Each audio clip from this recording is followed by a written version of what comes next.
Le héros le plus puissant est trahi par l'humanité, et se réincarne en un seigneur noir surpuissant. Linus était l'un des 3 héros chargés de protéger une ville attaquée par des ogres.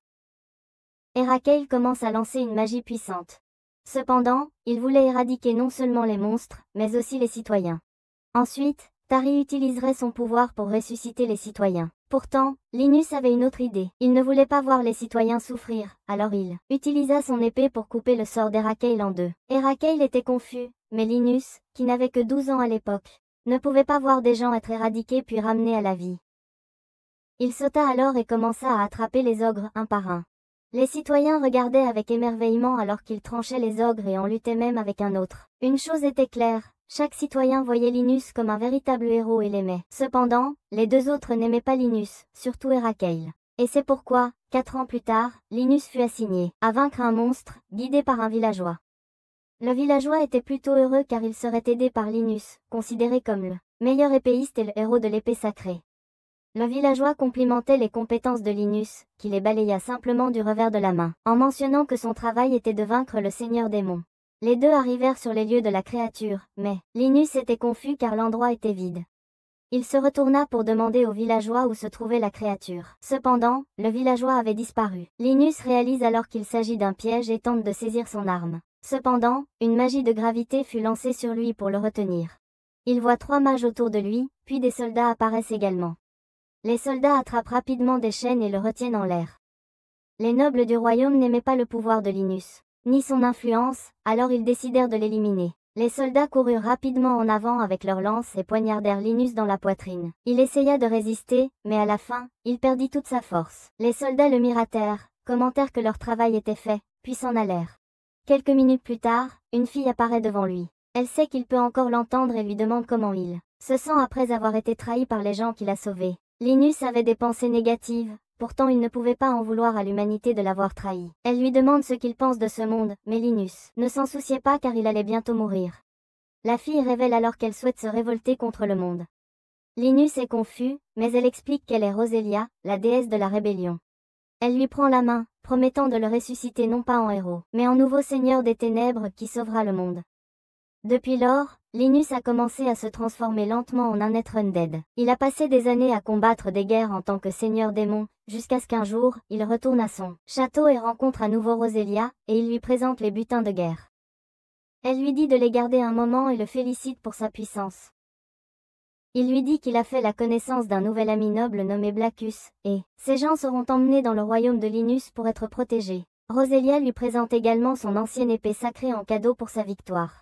Elle lui dit que l'épée sacrée ne lui convient plus, et la transforme en épée démoniaque. Elle lui dit qu'il ne peut pas tirer l'épée sauf si elle remet en question sa vérité. Mais quelques années plus tard, les 6 héros ont décidé de se battre contre Linus qui avait pris son apparence complète en tant que seigneur des ténèbres. L'armée des squelettes du seigneur des démons se précipite sur le champ de bataille pour affronter les héros. Mais les héros ont été bénis avec des pouvoirs divins et ont maintenant des formes angéliques. Le seigneur des démons Linus était assis dans sa chambre. La chambre observant tout depuis sa balle. Tous ces bastions ont été vaincus et c'est leur dernière ligne de défense. Les squelettes réussissent à attraper quelques soldats humains, mais l'un des héros a le pouvoir de les ramener à la vie. Soudain, une énorme créature semblable à un arbre apparaît, rendant le seigneur démon en colère, car il la reconnaît comme l'archisage. Héros qui a cessé d'être humain pour obtenir plus de pouvoir. Linus se lève et invoque son bâton pour rejoindre le combat. Mais son compagnon Fenrir et général loyal l'arrête, lui rappelant Linus qu'il a fait une promesse à la déesse de la rébellion. Elle lui avait confié de faire quelque chose quand il était encore humain, alors Linus a décidé d'accepter la défaite. Il laisse tomber son bâton et marche vers une porte pendant que son château est en train d'être détruit. Avant d'entrer, il a promis qu'il se relèverait dans 1000 ans et reprendrait son trône. Et ainsi, il a scellé son âme dans le grand mausolée. 1000 ans plus tard, nous voyons alors 2 filles explorer les ruines du château de Linus. Celia et Regina sont en mission pour explorer les ruines car elles ont des rapports selon lesquels des monstres appelés voix y construisent leur nid. Elles marchent à travers un couloir et atteignent une immense porte. Celia le reconnaît comme le mausolée du roi, où les rois seigneurs démons décident de se reposer en attendant leur dernier jour. Celia remarque alors des inscriptions sur la porte et la touche. Soudain, la porte s'active et s'ouvre. Elle prend son arme et entre, où elle trouve un énorme cristal. Elle réalise alors qu'il y a une personne à l'intérieur et décide de l'aider. Nous voyons ensuite Linus dans un endroit aride. Il voit Roselia, la déesse à qui il a fait une promesse autrefois. Il dit qu'il l'a enfin trouvée, et elle répond que cela fait plus de 1000 ans qu'ils se sont rencontrés. Linus explique qu'il ne pouvait rien faire contre les pouvoirs divins donnés au héros, alors il a décidé de sceller son âme pour tenir sa promesse envers elle. Elle répond qu'elle est heureuse qu'il s'en souvienne encore et s'éloigne dans les airs. Linus essaie de l'arrêter, mais elle dit simplement qu'elle espère le revoir. Pendant ce temps, Celia essaie de tirer sur le cristal, pour sauver Linus, qui est la personne à l'intérieur. Il se plaint du bruit et se demande si cela fait déjà 1000 ans. Il devine que le rituel de réincarnation a été un succès. Linus remarque alors Celia essayant de tirer sur le cristal. Il réalise qu'elle est humaine et pense qu'elle essaie de voler sa tombe. Alors, il décide de lui montrer le pouvoir du seigneur démon réincarné. Il utilise sa magie pour briser le cristal et la faire tomber. Il décide ensuite de la finir en essayant de voler sa tombe. Mais il s'arrête quand elle demande pourquoi un enfant serait enfermé à l'intérieur du cristal. Il regarde ses réflexions et est choqué de voir sa nouvelle forme. Il pense que le sort de réincarnation a échoué, mais il ne comprend pas pourquoi car il a utilisé un sort pour reconstruire son corps dans une forme précédente. Il s'attendait à être sous sa forme de seigneur démon, mais il est maintenant sous sa forme humaine quand il était encore un héros. La fille lui demande pourquoi il était scellé à l'intérieur du cristal et vérifie s'il n'est pas blessé. Elle le serre ensuite dans ses bras en lui disant que la grande sœur est là pour le protéger. Il est d'abord agacé mais finit par s'évanouir. Il se réveille plus tard et elle lui donne des biscuits. Il pense que son corps actuel est mauvais parce que il s'est évanoui pour quelque chose de trivial comme la faim. Mais heureusement, Celia l'a sauvé. Elle demande alors s'il va bien en se présentant comme une élève de 15 ans de L. Institut d'éducation des chevaliers sacrés et demande son nom. Linus se présente et pense qu'il peut utiliser. Elle cherche des informations sur le monde actuel. Elle répète parfois son nom et trouve qu'il est mignon. Ça l'agace car autrefois, son nom signifiait chaos et terreur. Mais maintenant, une fille quelconque le trouve mignon. Il réalise alors que son casier en tant que démon roi a été effacé de l'histoire. Elle lui demande son âge et il répond qu'il a 10 ans. Elle lui demande ensuite s'il se souvient des monstres du néant, qui l'ont emmené, mais il est confus. Elle explique alors que les néants sont des ennemis venus d'un autre monde et que elle et ses collègues de l'école sont des chevaliers qui manient des épées pour les combattre. Linus est d'abord confus parce qu'il y a 1000 ans. Les ennemis du monde étaient des gens comme lui. Seigneur démon est la déesse de la rébellion. Il réalise qu'elle l'a trouvée par hasard, mais elle a dit que la porte était scellée jusqu'à ce qu'elle la touche. Il lui demande alors quelle année nous sommes. Elle dit qu'ils sont en l'an 64, ce qui le confond. Ils entendent soudainement une grande explosion. Celia s'accroche immédiatement à Linus, déclarant qu'elle va le protéger. Un vide-ogre traverse la porte et Celia essaie de le tirer. Il devient tout agacé qu'il détruise son grand mausolée et décide d'utiliser sa magie pour arrêter ça. Il trébuche et tombe à plat sur son visage. Elle lui dit de reculer et tire sur le vide, mais cela ne le chatouille que. Soudain, un rayon laser détruit le bras du vide et le fait tomber.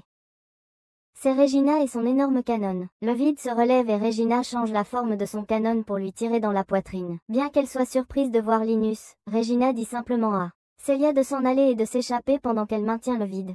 Les deux s'enfuient et Linus pense que rien ne s'est passé comme prévu. Son sort de réincarnation a échoué et il est redevenu sous sa forme humaine avant de devenir un seigneur démon. Son grand mausolée est maintenant infesté par des extraterrestres, qui détruisent tout. Il veut s'en occuper, mais il ne peut pas car les filles sont là. Et s'il montre son pouvoir, il ne pourra pas utiliser Celia pour obtenir plus d'informations sur le monde. Celia dit alors qu'ils sont sur le point d'atteindre la surface, mais un cristal s'écroule soudainement sur le sol et se transforme en un wyvern du vide. Ce n'est rien de comparable au wyvern qu'il connaît. Celia dit à Linus de s'enfuir pendant qu'elle s'occupe du monstre. Son arme se transforme alors en épée et elle se prépare à l'affronter. Mais Linus l'ignore simplement et commence à incanter son sort pour détruire le monstre. Celia, pour une raison quelconque, pousse Linus loin de lui disant de courir et de se faire trancher le ventre. Elle s'allonge sur le sol dans une flaque de son sang et Linus se demande pourquoi elle a fait ça. Elle prononce ces derniers mots, lui disant de courir et de s'échapper avec Regina. Mais Linus s'approche d'elle. La wyverne s'approche et un second vide apparaît. Elle s'excuse de ne pas l'avoir protégée et ferme les yeux. Linus tient sa main jusqu'à son dernier souffle mais pense qu'elle est idiote. Il ne l'a gardée que pour obtenir plus d'informations, mais elle a décidé de se sacrifier pour le protéger. En fait, il aurait pu utiliser son pouvoir pour bloquer facilement la faible attaque du wyvern. Il voulait plus d'informations, mais il ne pensait plus qu'elle avait de la valeur pour lui. Cependant, elle lui rappelait Rosalia quand elle le protégeait. D'autres vides apparaissent et essaient de l'attaquer, mais sa barrière magique parvient à tout bloquer. Il trouve cela ennuyeux d'avoir sa forme humaine parce qu'il a retrouvé ses émotions. Les vides continuent de lancer des attaques, toutes pareilles. Il se retourne alors et invoque son bâton. Il dit au vide qu'il s'est attaché au courage de Célia, et décide de punir les vides pour avoir perturbé son château. Il lance un sort de gravité de niveau 8, écrasant un vide sous la pression. Un autre vide essaie d'attaquer, mais il le bloque simplement. Avec sa barrière et la modifie pour attaquer avec des pics.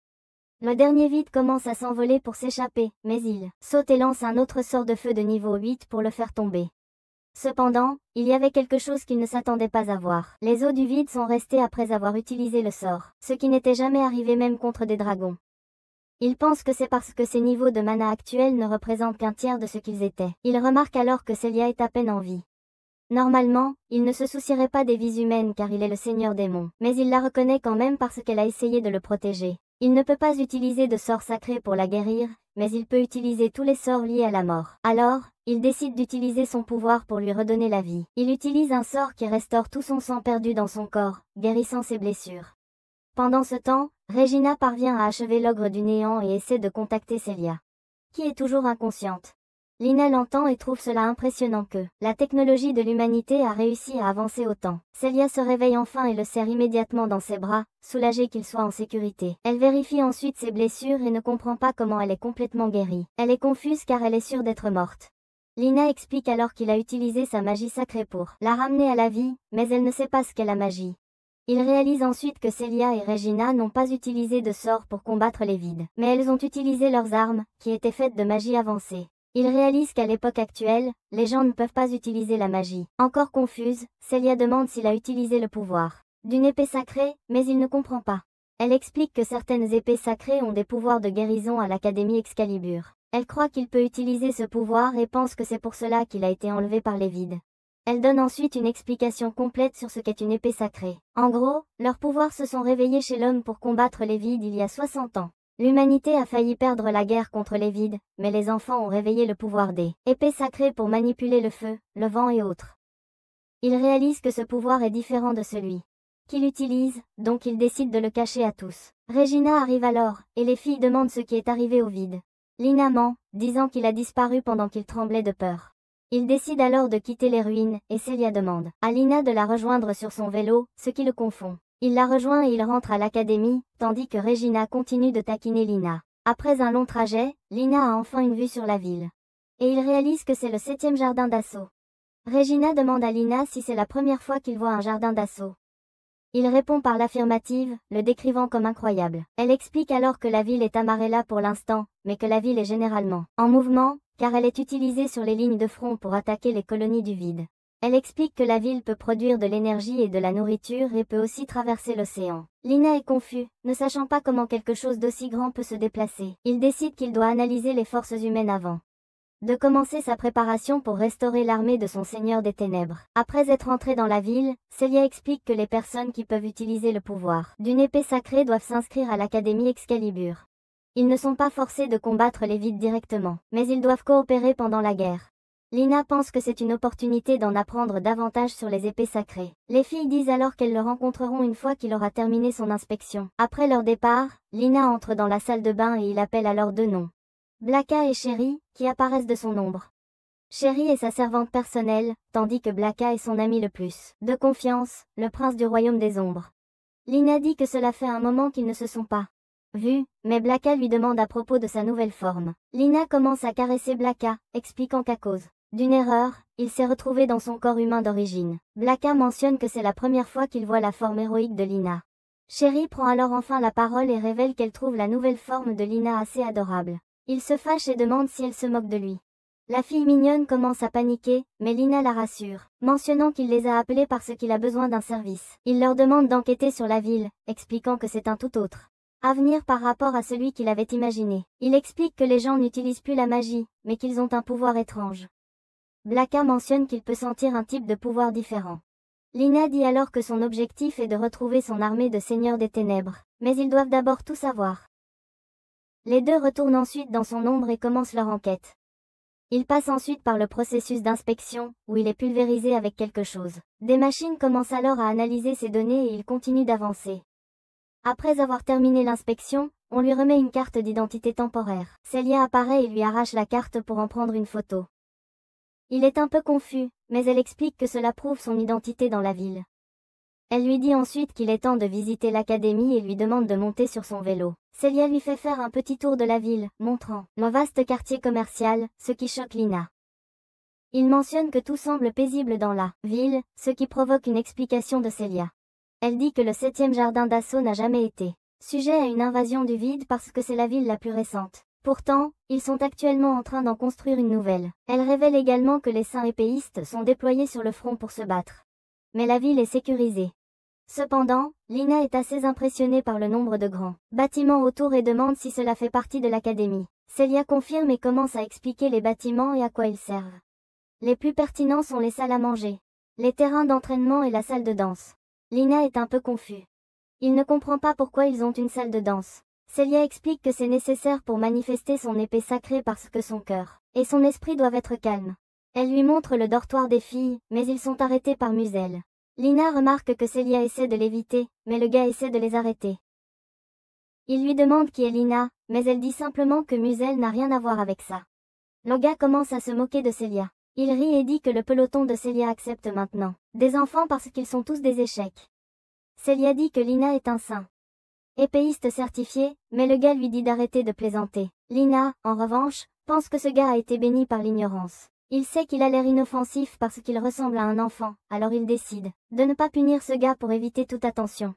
Musel dit alors à Celia d'arrêter d'essayer d'être une utilisatrice de sainte épée et de rejoindre son peloton. Il prétend qu'ils sont les meilleurs et que si elle rejoint, elle pourra rester à l'académie. Il sourit en l'appelant un échec qui ne peut pas manifester une sainte épée malgré le fait qu'elle porte le sang des épéistes saints. Celia baisse la tête, acceptant la réalité, mais Lina est assez confus qu'elle ne puisse pas manifester une épée sainte. Il se souvient alors qu'elle ne pouvait pas utiliser ce pouvoir dans les ruines et c'est pourquoi elle a pris le coup pour le protéger. Il se demande alors ce qu'elle fait dans une école pour épéistes saints. Musel montre alors sa vraie personnalité. Il lui dit de venir dans sa troupe et de devenir son jouet, comme les autres filles. De cette façon, elle évitera de partir en mission dangereuse. Lina pense que le gars utilise une magie de contrôle mental sur les filles, mais il réalise ensuite que cela doit être le pouvoir de l'épée sainte de Musel. Celia refuse, ce qui rend le gars en colère. Elle essaie ensuite de continuer son chemin avec Lina, mais le gars cède à ses émotions et commence à lui tirer les cheveux. Lina dit à Musel d'arrêter, mais le gars est tout simplement confus. Lina libère alors un sort et le corps de Musel commence à trembler de peur, ne sachant pas ce qui se passe. Il tombe à genoux, souffrant, et Lina s'approche de lui. Lina se penche près de l'oreille de Musel et lui dit quelques mots. Il affirme que Celia est sa femme et que Musel n'a pas le droit de la toucher. Lina cesse d'utiliser sa magie, donnant à Musel l'occasion d'activer sa sainte épée. Cependant, un autre étudiant arrive et dit que l'utilisation du pouvoir de l'épée sacrée sans autorisation est contre les règles de l'académie. La situation est encore pire car il se trouve dans le secteur du dortoir des filles. Musel commence à s'éloigner avant de mouiller ses pantalons. Lina pense alors que c'est incroyable qu'il se soit énervé à cause d'une stupide mouche. Mais il ne le regrette pas. Il se considère comme le plus indulgent de tous. Les seigneurs des ténèbres, mais Celia est l'une de ses servantes. Pendant ce temps, Celia est toute contente et remercie la fille de les avoir aidés. La fille s'appelle Elphine et mentionne que Musel semble avoir un œil sur Celia. Elle demande ensuite si Lina est le garçon qu'elle a sauvé dans les ruines. Et Lina remarque quelque chose. Les amis de Celia sont remplis de grands complots. Elphine explique qu'elle est l'opératrice de l'escouade de Celia, ce qui fait réaliser à Lina qu'ils ont toujours été en communication. Léo se présente et Elphine l'accueille à l'académie. Elle lui remet ensuite son uniforme et demande à Celia s'ils vont enregistrer son épée sacrée. Celia dit que Lina a d'abord besoin d'une douche et demande si Elphine se dirige vers le dortoir.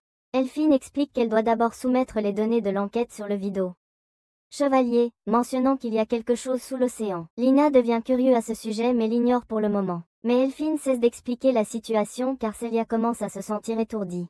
Lina réalise qu'il est presque temps et il se dirige vers le dortoir de son équipe. Celia explique que les dortoirs assignés sont basés sur les notes des pelotons. Elle explique que chaque peloton a 5 ou 6 membres. Et l'académie les évalue selon un système de mérite. Il y a des tournois, des matchs d'entraînement, et des examens pour décider des rangs de chaque peloton.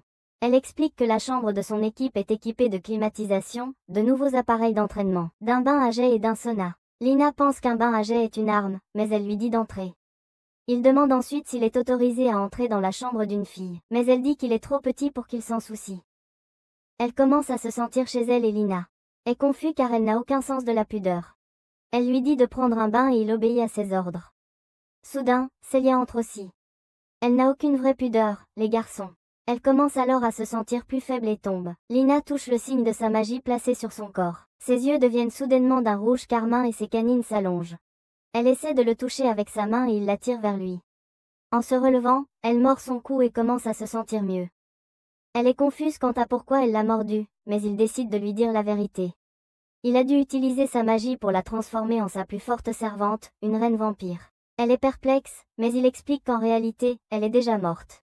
Plus tard, Celia se réveille dans son lit, confuse quant à ce qui s'est passé. Lina explique qu'elle s'est évanouie à cause du manque de mana et il a dû lui en donner un peu. Elle ne comprend pas ce qu'il essaie de dire et demande quelle est la véritable identité de Lina. Il dit simplement qu'il est un ancien sorcier ressuscité du cristal, et qu'il utilise des pouvoirs qui ont déjà été oubliés. Il partage également que sa sorcellerie ne peut contrôler que la mort et qu'il ne peut vraiment ni la guérir ni la ramener à la vie. Lina révèle qu'il a utilisé un sort de niveau 10 nommé Créer un ancien mort-vivant. Pour être juste, il n'était même pas sûr que le sort fonctionnerait. Cependant, elle est revenue comme le plus puissant de tous les serviteurs morts-vivants, la reine vampire. Elle s'inquiète d'être une vampire, mais Lina explique qu'elle manquait de mana. Donc, elle a dû boire un peu de son sang en raison de ses pulsions vampiriques. Elle croit à son histoire et il s'excuse de ne pas avoir pu la sauver correctement. Elle demande si elle peut partager son histoire et Lina accepte de l'écouter. Elle lui raconte ce qui s'est passé il y a 6 ans, comment elle a perdu sa ville à cause d'une attaque du vide, ainsi que ses parents. Elle dit que ses parents étaient tous deux des utilisateurs de l'épée sacrée, qui ont fait de leur mieux pour protéger la ville. Cependant, elle se sent triste car elle a dû être dans un abri avec Regina. Depuis lors, elle s'entraîne pour réveiller l'épée sacrée et combattre les vides.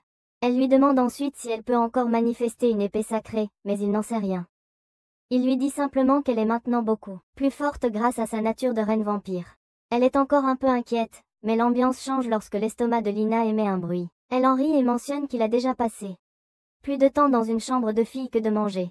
Il se dirige vers la cafétéria où elle demande si elle peut encore manger de la nourriture normale parce qu'elle est maintenant vampire. Lina répond qu'elle le peut parce qu'elle est de haut rang.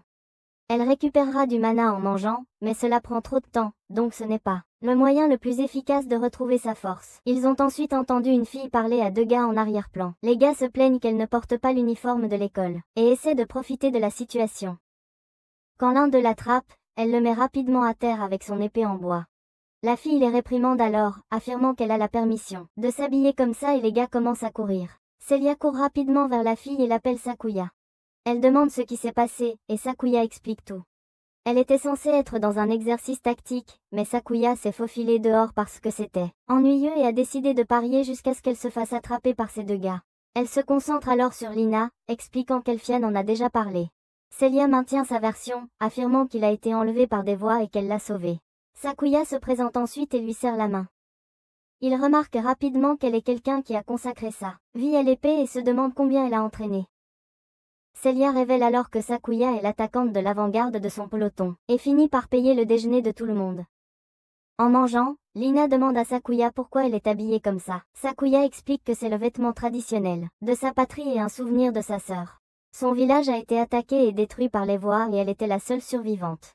Maintenant, elle s'entraîne pour devenir plus forte et obtenir sa revanche. Lina s'excuse d'avoir demandé dans de telles circonstances, et Sakuya explique que généralement, les gens doivent porter l'uniforme de l'académie. Mais comme c'est un souvenir de sa sœur, elle a réussi à obtenir une autorisation spéciale pour le porter. Après le repas, Celia et Lina se dirigent vers les terrains d'entraînement pour s'enregistrer avec son épée sacrée. C'est là qu'ils rencontrent Alto, l'instructeur chargé de son examen. Elle explique qu'elle va l'examiner pour déterminer quel type d'épée sacrée il possède.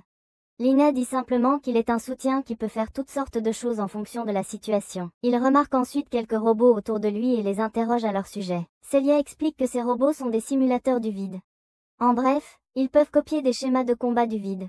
Alto dit à Lina de se battre contre l'un d'eux car il est réglé sur un niveau bas. Il pense qu'un sort de gravité de niveau 2 devrait suffire pour terminer rapidement. Mais cela finit par détruire tous les robots. Celia et Alto ne peuvent pas y croire. Alto s'interroge sur la façon dont il a écrabouillé ce robot et demande si son épée sacrée est vraiment de type soutien. Elle veut en savoir plus et tout le monde autour commence à les regarder.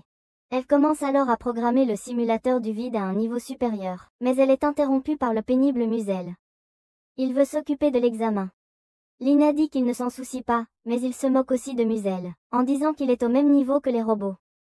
Loga est tellement en colère qu'il finit par appeler son épée sacrée la baguette de Harry Potter. Ses filles de compagnie invoquent également des armes aériennes, mais Celia affirme qu'un 5 contre 1 n'est pas juste. Mais Musel affirme simplement que son épée sacrée a la capacité de contrôler les autres comme son arme. Pourtant, Lina dit arrogamment qu'il va simplement vaincre les 5 noobs. Celia décide de se joindre à lui et de l'aider, tombant dans le piège de Musel, car il lui permettra de aider Lina sous une condition. Si elle perd, elle rejoindra son peloton et deviendra sa chose. Lina sait que Musel veut simplement applaudir Celia et décide d'en profiter. Il accepte cette condition, mais si Musel perd, il ne doit plus jamais déranger Celia. Comme vous le savez, le type est tellement stupide qu'il finit par être surconfiant et accepte. Lina lui dit qu'il n'autorisera personne à toucher sa fille, et Celia commence à rougir. Celia demande ensuite à Alto une épée d'entraînement, une réplique d'épée sacrée faite pour l'entraînement. Après avoir pris leur position, ils décidèrent de commencer. Celia se précipite rapidement en avant et fait tomber l'une des filles. Elle s'attaque ensuite à Musel, mais une autre fille vient la bloquer. Lina regarde simplement, pensant que ses attributs bruts se sont améliorés depuis qu'elle est devenue reine vampire. Une des autres filles fracasse son arme contre le sol, forçant Celia à parer les cailloux. Musel, étant le perdant typique, dit à l'un de ses animaux de s'occuper de Lina pendant que Celia est distraite. La fille se précipite en avant et attaque avec la foudre, mais Lina utilise simplement un sort de bas niveau pour le bloquer avec son ombre. Et ensuite il l'utilise pour retenir la fille. Celia commence alors à prendre l'avantage sur les 2 filles contre qui elle se bat. La troisième s'avance, mais Celia la met à terre. Celia décide ensuite de s'occuper de Musel, mais il utilise simplement sa baguette pour l'empêcher de bouger. Elle est un peu confuse sur ce qui se passe, mais il explique que c'est son véritable pouvoir, l'épée sacrée de domination. Il fait tomber l'épée de ses mains et explique toutes les choses sales qu'il fera plus tard avec elle. Mais d'abord, il décide de s'occuper de Lina qui est un peu coincée. Il maintient toujours la première fille, mais les 3 autres se sont levés et l'entourent, 4 maintenant avec Musel. Lina pense qu'il pourrait utiliser un sort de niveau 2 et les éliminer en un instant, mais il entend soudain Celia. Elle parle à elle-même, mentionnant combien elle veut le protéger. Elle supplie ensuite son épée sacrée d'apparaître. Son fort désir fait apparaître une lumière brillante dans ses mains. La lumière se transforme ensuite en une épée sacrée. Regina, qui regardait, n'en croyait pas ses yeux. Avec sa sainte épée, Celia parvient à se libérer des contraintes. Musel est clairement le perdant qui ne peut pas croire ce qui se passe, donnant à Celia l'occasion de se précipiter en avant. Elle détruit sa baguette en 2, libérant toutes les filles sous son contrôle. Sans autre option, il capitule comme le petit perdant qu'il est. Tout le monde commence à acclamer Celia, y compris Regina, qui la prend immédiatement dans ses bras. Elle est si heureuse d'avoir réussi à éveiller son pouvoir, et Celia peut à peine croire qu'elle a réussi à le faire. Plus tard, elle remercie Lina de l'avoir aidée. Elle en rigole et promet de le protéger.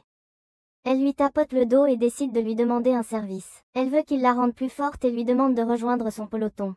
Il accepte rapidement l'accord. Ils organisent une fête d'accueil, où Regina prépare un grand festin. Ensuite, Elphine dit à Lina de venir dans sa chambre pour analyser ses compétences. Cela déclenche une vraie conversation. Il n'y a plus de chambre libre dans leur dortoir, donc Lina devra partager avec quelqu'un. Regina se précipite dans la conversation. Elle veut cette séance de claques.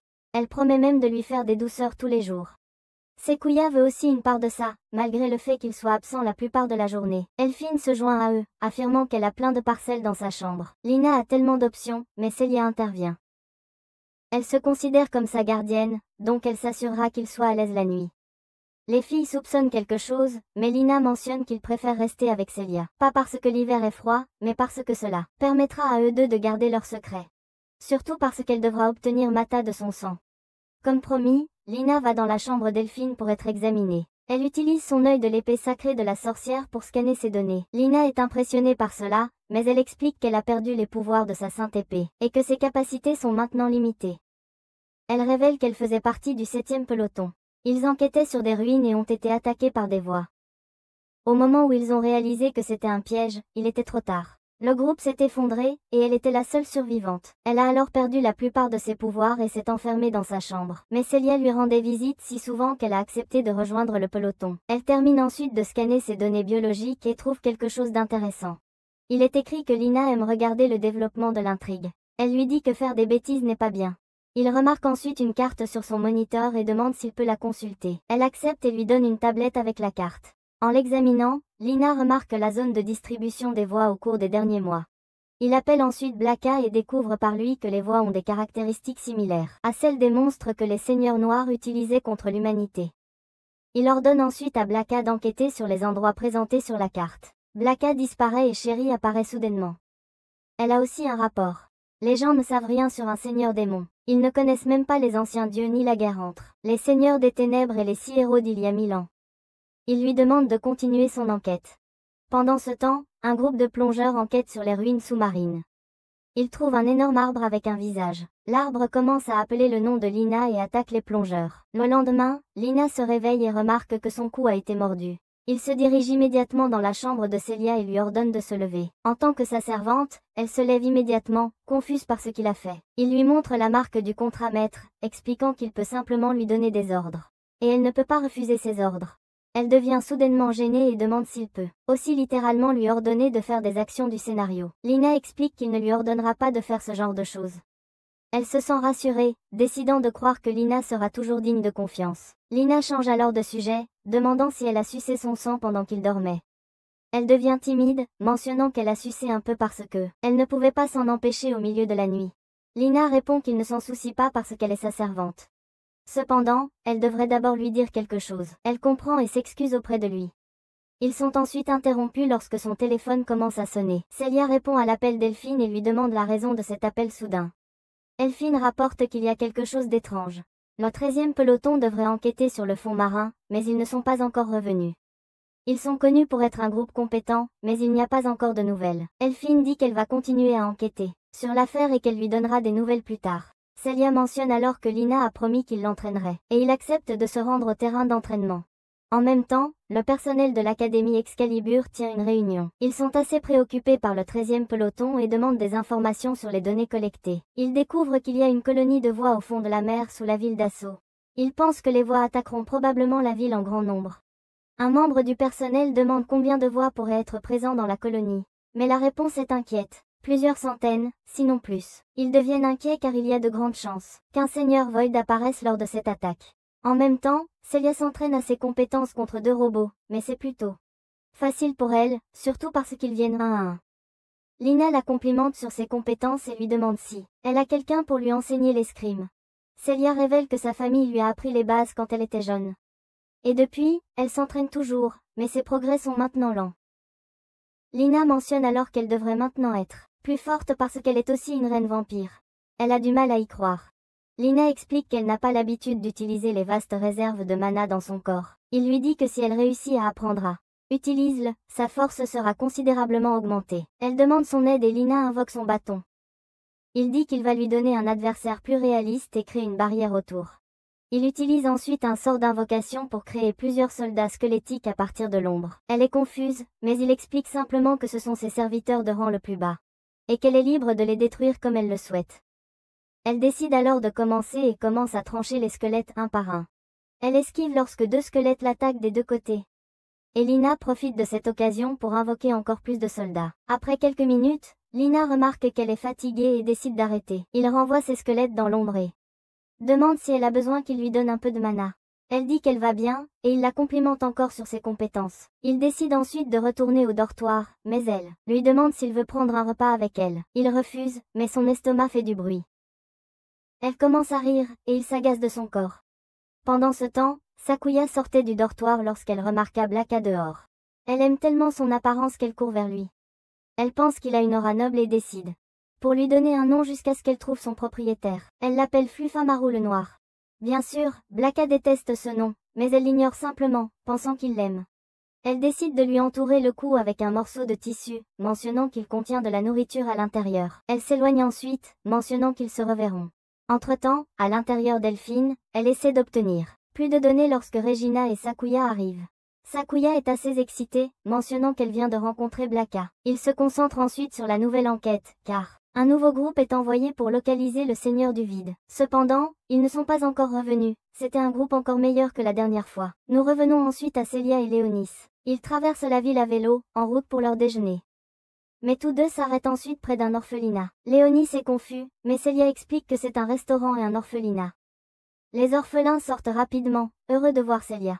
Elle explique ensuite que cet endroit s'occupe d'enfants réfugiés n'ayant nulle part où aller. D'une certaine manière, Léonis peut ressentir un lien avec ses enfants car il était aussi un orphelin sans abri avant de devenir le héros. En entrant, Celia s'excuse parce que elle n'a pas pu leur rendre visite plus tôt à cause de ses examens.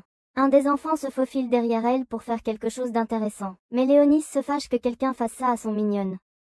Il utilise sa magie pour attaquer l'enfant mais s'arrête quand Célia lui dit que ça va. La propriétaire des lieux descend, elle s'appelle Frenia. Elle lui présente Léo, expliquant qu'il est un garçon qu'elle a sauvé dans les ruines. Elle lui dit qu'il est aussi un épéiste sacré, ce qui fait que tous les enfants s'accrochent à lui, le trouvant incroyable. Célia leur dit alors qu'elle a apporté des légumes et des beignets pour les enfants. Les enfants deviennent tous heureux et Frenia mentionne qu'elle va préparer le déjeuner bientôt. Pendant ce temps, Sakuya se réveille de sa sieste avec un sentiment étrange. Il s'avère qu'il y a des vignes qui poussent. Dans la salle de contrôle de la ville Asahi. Nous voyons la forme monstrueuse d'Erika. Elle réussira s'infiltrer dans le sous-sol de la ville Asahi. Pendant ce temps, au QG de la ville Asahi, il y a un rapport indiquant que l'énorme arbre a disparu. Ils se demandent s'il s'agit d'un vide et sont déterminés à s'en occuper lorsqu'ils le trouveront. Ils contactent ensuite Elphine et lui permettent d'expliquer les résultats de son analyse. Elle explique qu'elle a détecté quelque chose sous terre dans le district 62. Elle explique également qu'en même temps, il y avait une réaction d'énergie magique. Elle révèle ensuite que la même chose s'est produite quelques minutes plus tard et après avoir analysé toutes les données, elle conclut que cela a été causé par un vide. Tout le monde commence à paniquer, incapable de croire qu'un vide ait réussi à infiltrer les installations souterraines. L'équipe de données analyse les nouvelles informations avec les précédentes et explique que c'est vrai. Le vieil homme est confus et demande pourquoi leur machine de détection de vide ne leur a donné aucun signal. L'analyste explique que le vide a produit de faibles ondes magiques. Par conséquent, la machine n'a pas réagi car cela a été considéré comme un accident ordinaire. Soudain, une alarme retentit et l'analyste explique que quelque chose a été détecté en mouvement dans le district 31. Le vieil homme est de nouveau confus, demandant pourquoi cette chose ne libère pas de magie. Elphine conclut rapidement que le vide limite son pouvoir pour éviter d'être détecté. Le vieil homme rejette cette possibilité car les vides ne sont pas intelligents. Mais Elphine lui demande franchement si l'on trouvait des indices sur ce qui est arrivé à la dernière équipe d'enquête. Une autre alarme retentit, cette fois-ci, un rapport du département des stocks. Le rapport indique qu'ils ont trouvé des racines d'arbres dans cette section. Pendant ce temps, dans la chambre d'Elphine, Regina est inquiète car elle ne parvient pas à contacter Célia. Elphine demande si elle sait où se trouvent Célia et Regina. Répond qu'elle doit être à l'orphelinat avec Léonis. Elphine les localise par GPS mais Regina demande si les vides ont vraiment infiltré la ville. Elphine répond simplement oui et dit à Regina et Sakuya de rester vigilants. Pendant ce temps, à l'orphelinat, les enfants profitent tous de leur déjeuner quand l'un d'eux demande à Léonis de lui montrer sa sainte épée. Léonis est clairement agacé car ce stupide gamin vient de lui cracher au visage. Cependant, il y a une petite fille nommée Chisla qui calme. L'enfant descend et donne son mouchoir à Léonis. Léonis la voit comme une enfant gentille et bien éduquée, mais elle semble clairement avoir le béguin pour lui. Elle l'appelle timidement « cool » pour sa capacité à utiliser une épée sacrée, et s'en retourne rapidement vers son champ de tomates. Au quartier général, ils parviennent à trouver quelques indices sur ce qui se passe. Non seulement ils ont réussi à trouver des empreintes de pas, mais ils ont également découvert un couloir plein de racines d'arbres. Les hommes là-bas attendent des ordres pour détruire ces racines. Soudain, ces racines commencent à gonfler et montrent des sortes d'yeux. À l'instant suivant, tous les hommes sont attaqués et perdent le contact. Le général pense maintenant qu'il s'agit d'un vide, mais se demande comment il a réussi à pénétrer dans les sous-sols. Les choses empirent lorsque l'analyste révèle que les racines ont réussi à couper le système de communication dans la ville. Harry Fatter commence à utiliser son iPad pour pirater le système et rétablir une certaine communication. Deux gars réussissent à survivre à la dernière attaque. Cependant, ils laissent le vide s'échapper. Pire encore, ils ne peuvent pas localiser le vide pour l'instant. Le général panique car le vide attaque généralement en continu, mais celui-ci s'est enfui.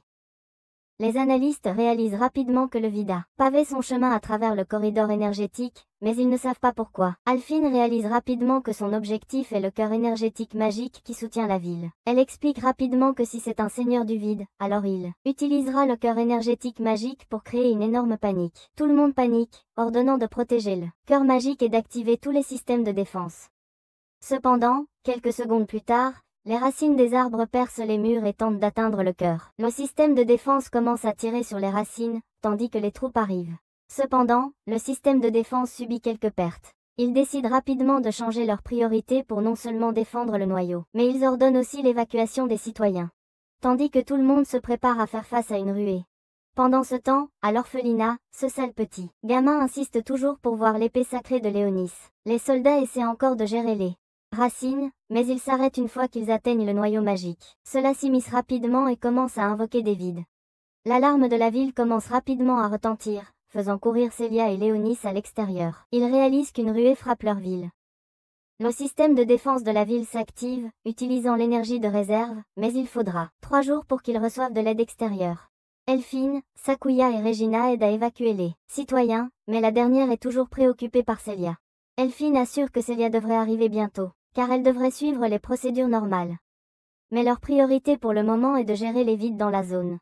Le ciel est rempli de vides, mais les mitrailleuses des systèmes de défense commencent à les traiter rapidement. Les filles atteignent ensuite un toit, où chacune d'entre elles commence à invoquer leurs épées sacrées et attaque. Pendant ce temps, Léonis observe cela de loin, pensant que les humanoïdes du vide sont plutôt forts. Celia commence alors à paniquer et retourne à l'intérieur, disant qu'ils doivent évacuer les enfants. Léonis essaie de la suivre mais il est interrompu par Chéri, qui demande ses ordres. Léonis lui dit de protéger ses familiers. Chéri essaie de refuser, disant qu'elle veut le protéger, mais il lui dit simplement de s'en aller. Celia appelle alors Léonis, expliquant que les enfants sont prêts à évacuer. Cependant, Léonis remarque quelque chose et lui dit qu'il est dangereux dehors. Un vide dragon est dans la zone, et Celia sort pour s'en occuper. Elle invoque son épée sainte, mais Léonis remarque qu'elle n'a pas atteint son véritable pouvoir en tant que reine vampire. Quand on lui demande si elle a peur, elle répond oui, mais elle ne peut pas fuir par peur et laisser les enfants périr. Il sourit et décide d'invoquer son bâton, décidant de ne pas laisser son familier le plus fort mourir. 2 vides attaquent, mais Celia s'en occupe rapidement. Elle remarque alors 2 autres brûlants dans les airs et réalise que c'est l'œuvre de Léonis. Elle demande si c'est son pouvoir, mais il se concentre simplement sur les prochaines cibles. De plus en plus de vides commencent à apparaître autour de la ville. Sakuya remarque quelques ogres et se précipite avec son épée, les transformant en viande hachée. Regina utilise son énorme canon pour abattre des dragons, tandis qu'Elphine utilise son équipement pour explorer la zone. Soudain, ils sentent le sol trembler et remarquent une énorme hydre du vide. Léonis regarde alors les vides et réalise que ce sont des monstres d'il y a 1000 ans. Même les grands dragons ont été corrompus et sont devenus des vides. Il se rend vite compte que s'ils sont aussi forts qu'ils l'étaient à l'époque, il ne peut pas utiliser de sort de bas niveau. Il dit à Celia de le protéger pendant qu'il lance un sort de haut niveau. Elle se précipite rapidement en avant pour s'occuper de plusieurs vides, permettant à Léonis de commencer à lancer son sort. Cependant, il ne sait pas vraiment pourquoi il fait cela. Lui, le grand seigneur démon, ne devrait pas se soucier de la destruction d'une ville humaine. Cependant, il ne peut pas rester immobile quand quelqu'un essaie de le défier, lui et sa famille. Un énorme dragon apparaît devant lui, et Léonis lance son sort de niveau 10. Plusieurs boules de feu apparaissent dans les airs et s'écrasent dans la zone. Celia a peur parce qu'il pleut des boules de feu, mais Léonis lui dit de rester immobile. Il parvient à immobiliser le dragon, mais il attaque Celia avec du feu. Elle l'esquive, et Léonis commence à blâmer son corps actuel pour son niveau de puissance faible. Soudain, Blacka apparaît des ombres et mord le cou du dragon. Léonis profite de cette occasion pour lancer un autre sort de gravité de niveau 10, écrasant le dragon au sol. Celia ne peut pas croire qu'elle a vu Léonis vaincre un tel vide colossal. Pourtant, soudainement, le sol commence à trembler et à s'effondrer. Les 3 racines réapparaissent et entravent Celia. Elle est lentement tirée à l'intérieur du trou. Léonis tente de l'aider, mais des racines bloquent son chemin. Les racines commencent alors à prendre forme et appellent son nom. Léonis sourit et reconnaît les racines comme étant Erakeil, l'un des anciens héros. Léonis mentionne qu'il ne s'attendait pas à rencontrer Erakeil 1000 ans plus tard. Il invoque son bâton et lance un sort. Pourtant, le type arbre ne l'affronte pas directement et retourne sous terre. Léonis réalise que Celia est toujours en vie car la marque n'a pas encore disparu. Blacka sort de l'ombre pour parler d'eux. Erakeil et de la façon dont il a changé après sa résurrection. Blacka remarque les enfants de l'orphelinat qui regardent Léonis. Il se demande pourquoi ils se mettent en danger et lui demande s'il a quelque chose à voir avec eux. Léonis pense qu'ils ont peur de son pouvoir. Il s'approche d'eux, leur disant de retourner au refuge, mais il le remercie de les protéger. Il le supplie de sauver Celia, surpris qu'il n'ait pas peur de lui. Il leur assure qu'il la sauvera. Il érige une barrière et invoque des gardes-squelettes pour les protéger. Léonis revient vers Blacka qui capte le son de l'appareil de communication de Celia. Elphine et Regina font face à l'hydre et veulent le soutien de Celia. Mais Léonis leur dit que Celia a été kidnappée. Il dit à Elphine de trouver l'emplacement de Celia avec son épée sacrée, mais elle lui dit d'attendre leur aide. Léonis lui dit qu'il n'y a pas le temps et lui donne un aperçu de la zone où Celia a été kidnappée. Elphine parvient à la localiser et le dit à Léonis. Soudain, Elphine est sur le point d'être attaquée par le hydre, mais elle est protégée par Chéri. En se dirigeant vers l'emplacement de Celia, Blacka demande à Léonis pourquoi il a envoyé Chéri aider les humains. Léonis essaie de donner des excuses à Blacka, mais Blacka n'est pas convaincu. Léonis avoue finalement qu'il a un léger penchant pour l'humain et Blacka est satisfait de sa réponse. Léonis utilise sa magie pour briser la porte menant à la pièce contenant Célia. Ils entrent tous les deux dans la pièce où ils trouvent le type des branches. Héracule tient Célia en otage et Léonis lui dit qu'il est temps de rendre son serviteur. Léonis lance sa magie de flamme qui brûle les vignes. Mais Héracule régénère rapidement et demande à Léonis comment il est encore en vie. Léonis lui dit qu'il n'est jamais mort mais qu'il a juste scellé son âme il y a 1000 ans. Héracule lui dit que le monde a changé depuis. Il affirme que le monde doit être reconstruit, tout comme l'étoile vide. Léonis lui demande à propos de l'étoile vide. Héracule lui dit qu'il a été choisi pour être un porteur de bonnes nouvelles. Plusieurs yeux s'ouvrent parmi les branches d'Héracule, faisant réaliser à Léonis qu'Héracule a vaincu les prêtres de l'ordre sacré. Léonis appelle Célia et elle répond à lui depuis derrière la branche principale d'Héracule. Elle est retenue par des lianes solides. Tandis que Léonis est distrait, Héracule tente de l'attaquer. Mais Blacchus le met en garde et il peut esquiver à temps. Il court autour de la pièce en esquivant les attaques d'Héracule. Léonis invoque de la glace pour couper à travers les branches, mais le monstre régénère trop rapidement. Il essaie d'attaquer Léonis pendant qu'il est pris au dépourvu, mais Blacchus le protège. Blacchus remarque que leur magie devient plus faible à chaque seconde. Et Léonis dit que c'est parce qu'ils sont dans le domaine d'Héracule. Héracule lance un sort pour augmenter le nombre de sorts lancés en même temps. Il crée ensuite plusieurs faisceaux de lumière qui ricochent dans la pièce. Léonis est frappé par un faisceau et essaie de combiner son attaque magique avec celle de Blacchus. Cependant, Héracule crée une barrière de lumière pour se protéger. Blacchus dit à Léonis qu'Héracule a un pouvoir illimité, car il l'absorbe du cristal de mana. Léonis dit à Blacchus qu'il est temps de prendre un petit risque. Pendant ce temps, Célia essaie de se libérer des branches qui la retiennent. Mais cela ne fait que blesser son corps. Malgré la douleur, elle refuse d'abandonner et de laisser Léonis se battre seule. Elle invoque sa sainte épée et essaie de couper les branches, mais elle ne peut pas bouger. Dehors, Héracule continue d'attaquer Léonis avec sa magie lumineuse. Léonis et Blacchus se combinent pour lancer un puissant sort. Pourtant, Héracule crée une barrière de magie lumineuse pour contrer cela. Célia lutte toujours contre les vignes, augmentant les blessures sur son corps. Ses yeux deviennent rouges et une sorte de lame sort de son sang. Les lames tranchent les branches, permettant à Léonis de trouver sa position précise. Il jette ensuite son dispositif de communication couvert de son sang, perçant sa poitrine. Et avec cela, Célia se libère enfin des vignes, s'éveillant en tant que véritable reine vampire. Elle tranche la branche devant elle et revient aux côtés de Léonis. Blacchus dit à Léonis qu'il a besoin de temps pour récupérer et s'écarte. Léonis retrouve Célia et la félicite pour avoir maîtrisé ses pouvoirs de vampire. Elle le remercie de lui avoir fourni du mana pour qu'elle puisse rejoindre le combat. Héracule soigne ses blessures et dit à Léonis qu'il va le réduire en poussière. Rudeguy lance une énorme magie lumineuse avec sa compétence de champ de sorts multiples. Blacchus réalise que l'arbre veut prendre la ville entière en lançant plusieurs sorts de niveau 10. Mais Léonis ne le permettra pas. Il dit à Célia qu'il va abattre Héracule et demande sa protection. Léonis essaie de dégainer son épée démoniaque et Blacchus lui demande s'il se souvient de ce que cela implique. Léonis se souvient des instructions de Rosélia il y a des années. Il ne peut dégainer l'épée démoniaque que sous une condition spécifique. Pour protéger son royaume. Dans cet esprit, Léonis tire l'épée, déclarant cette terre et ce peuple comme son royaume. Il récite l'instruction de l'épée et celle-ci reconnaît la décision de Léonis.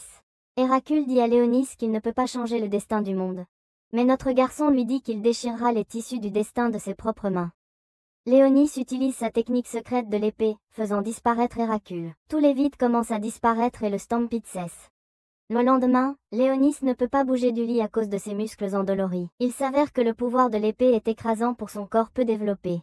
Léonis se réveille le lendemain avec des muscles endoloris. Célia entre dans sa chambre, lui apportant un cadeau des enfants.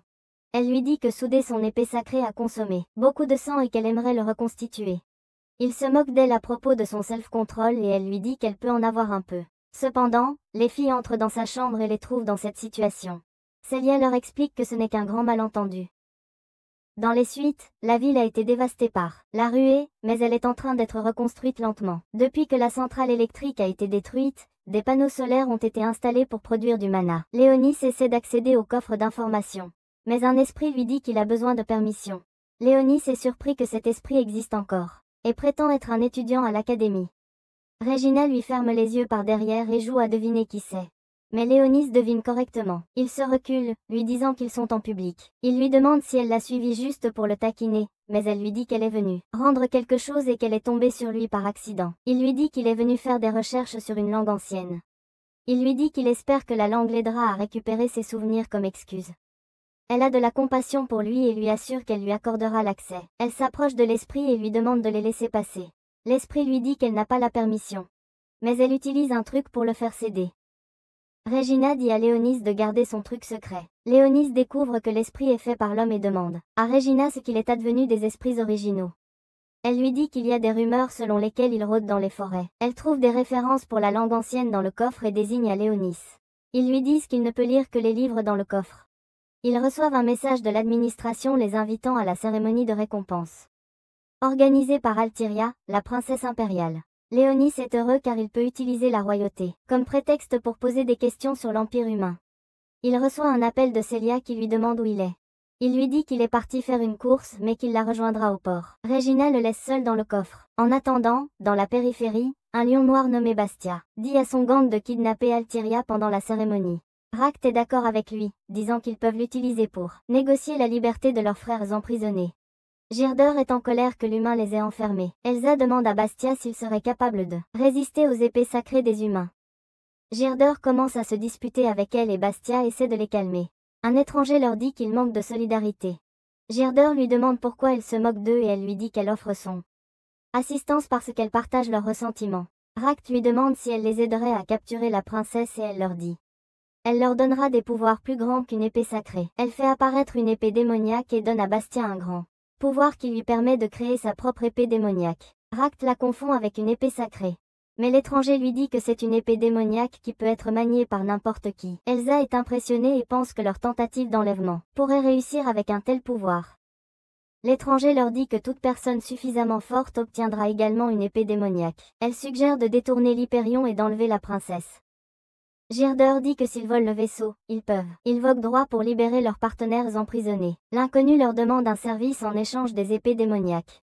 Elle leur dit de lui apporter les guerriers Swords, afin qu'ils puissent être utilisés comme sacrifice à la déesse. Ils acceptent ces conditions. Bastia lui demande son nom et elle se présente comme Charnak, la sorcière de la forêt everdernière. En parallèle, Lina arrive au port, impressionnée par le dock du cuirassé.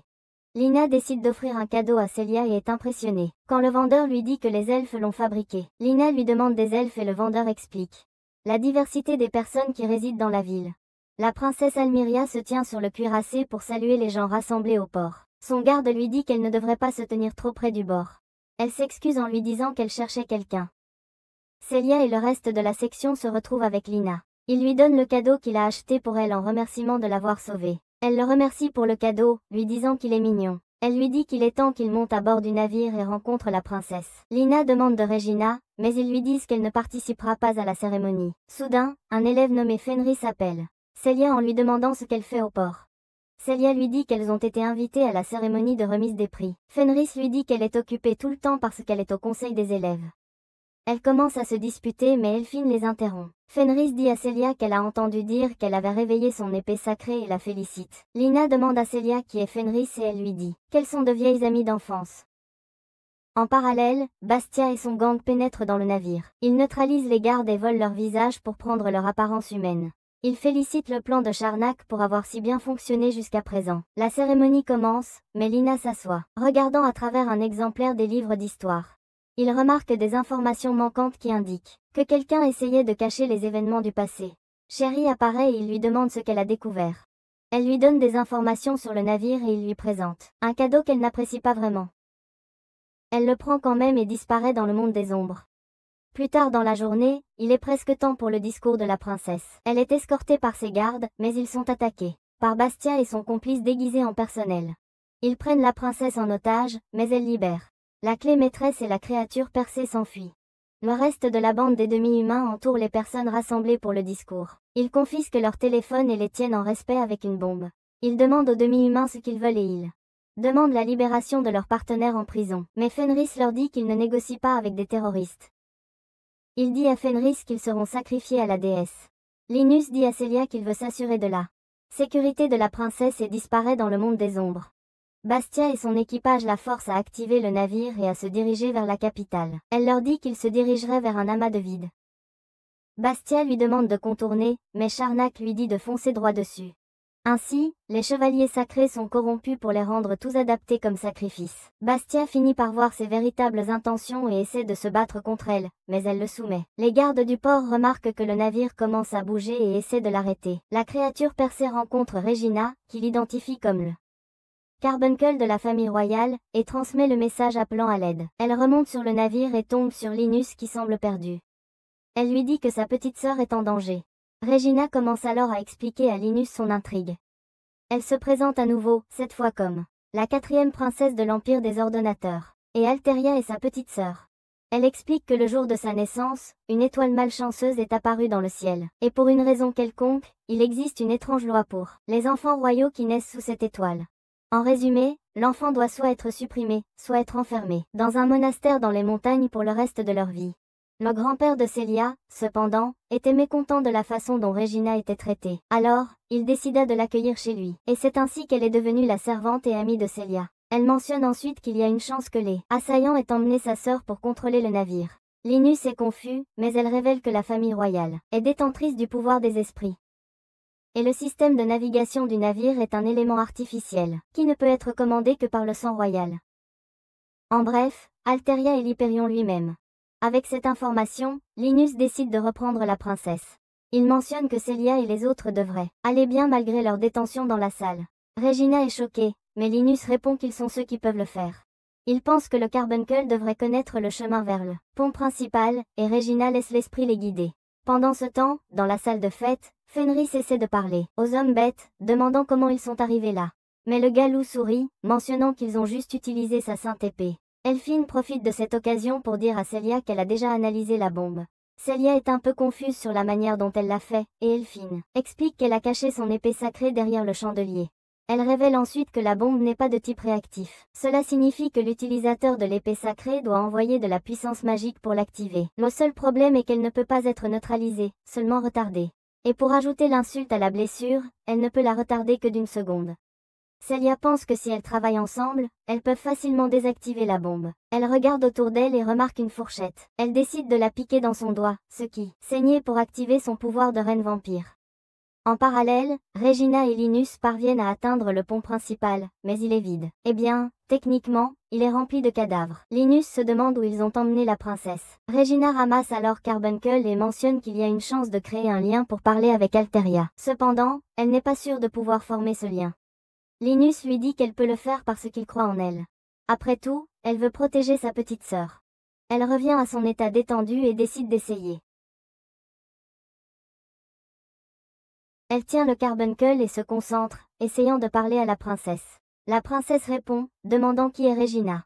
Elle ment sur son identité, mentionnant qu'elle peut aussi utiliser le pouvoir spirituel et demande où se trouve la princesse. La princesse signifie simplement qu'elle est en train d'être emmenée et supplie Regina de se concentrer sur le sauvetage des personnes à l'intérieur du navire à la place. La princesse mentionne ensuite que les terroristes ont mis le cap sur Hyperion pour éviter Black Reef, et révèle que leur seul moyen d'empêcher le navire d'atteindre cette destination est d'emmener le carbuncle sur le pont. Regina explique alors tout à Linus, qui demande immédiatement où est la princesse. Regina révèle l'emplacement d'Alteria mais s'inquiète parce que s'ils choisissent de la sauver, tout le monde sera laissé seul à son destin. Cependant, Linus lui dit simplement de stopper le navire car il sauvera la princesse. Elle refuse de le laisser partir seul car il n'est qu'un enfant. Linus ignore ses paroles et utilise la magie pour détruire la fenêtre. Il lui dit qu'il est beaucoup plus fort qu'elle. Ne le pense, donc il devrait se concentrer sur leur mission. Il saute pendant que Regina lui dit de sauver sa sœur. Pendant ce temps, dans la salle de fête, nous voyons que Celia est. Elle essaie d'utiliser ses pouvoirs de vampire pour contrôler son sang. Elle parvient à créer une fine ligne de sang, jusqu'à l'homme qui contrôle la bombe. Elle dit à Elphine de se préparer pour retarder la bombe. Cependant, Fenris ne cesse pas de parler et commence à jacasser vers le type au loup. Le type au loup devient aussi agacé que moi et menace de lui trancher la gorge. Soudainement, Sequoia réussit à se libérer et fait tomber un plateau. Le terroriste ne comprend pas comment cette fille peut encore manger du pain et demande comment elle s'est débarrassée des cordes. Elle répond simplement qu'elle a utilisé le couteau sur la table. Le galou s'énerve et s'approche d'elle. Mais la fille ogre raisonne que l'aura de Sequoia est assez intense. Une fois de plus, Fenris se lève et ouvre la bouche. Celia profite de cette occasion pour contrôler à nouveau son sang et se préparer à leur attaque. Le galou n'attend pas, il attaque Fenris, qui réussit à esquiver.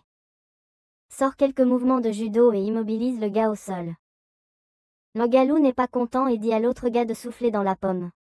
Elphine utilise sa balle pour retarder le sort, permettant à Celia d'utiliser son sang et de détruire la baguette du gars. Sequoia poursuit en pinçant la fille ogre contre la table. Et Fenris invoque ses loups de glace pour geler le type loup.